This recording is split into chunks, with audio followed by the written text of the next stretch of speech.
আজ ছিল রোববার, তাই বাচ্চাদের চাই ব্রেকফাস্টে কিছু স্পেশাল, তাই বানিয়ে দিলাম সোয়া টিক্কি র্যাপ। তো চলুন দেখে নিই কীভাবে বানিয়েছি।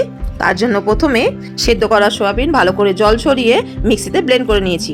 তারই সাথে একটা সেদ্ধ আলু গ্রেট করে দিয়েছি, আর দিয়েছি পরিমাণ মতো পেঁয়াজ, ধনেপাতা, নুন, একটু চিলি ফ্লেক্স, জিরে গুঁড়ো, আর দিয়েছি আমচুর ছোট 1 চামচ। সব দিয়ে ভালো করে মাখিয়ে নিয়েছি।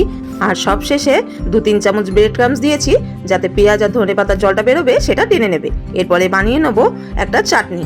তার জন্য দিয়েছি 2টো টমেটো, একটু রসুন, আর দিয়েছি 3টে শুকনো লঙ্কা, একদম দানা ছাড়িয়ে শুধু খোলাটুকু।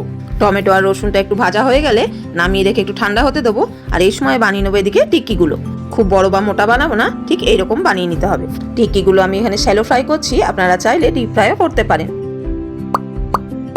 ব্যাস, এবারে অল্প আছে ভালো করে উল্টে পাল্টে 2 পিঠে লাল করে ভেজে তুলে নামিয়ে নিন। ব্যাস, সবগুলো টিক্কি ভাজা হয়ে গেছে। এরপরে বানিয়ে নেবো টমেটোর চাটনিটা। টমেটোর খোলাগুলো ফেলে দিয়ে দিলাম টমেটো, রসুন আর কাঁচা লঙ্কা, সঙ্গে দিয়েছি একটা চিজ কিউব। এতে চাটনির টেস্টটা খুব ভালো আসে। ইচ্ছে হলে টিক্কির সাথে সস দিয়ে এমনিও খেতে পারেন, বা এরকম ভাবে র্যাপ বানিয়েও খেতে পারেন। এতে সারাদিন পেটটাও ভরা থাকে। যেহেতু এটা সয়াবিন দিয়ে টিক্কি বানানো আর সাথে রুটিও আছে, তাই এটা পুরোপুরি হেলদি। আজকের ভিডিওটি কেমন লাগলো কমেন্ট করে অবশ্যই জানাবেন। ভালো লাগলে একটা লাইক করে দেবেন।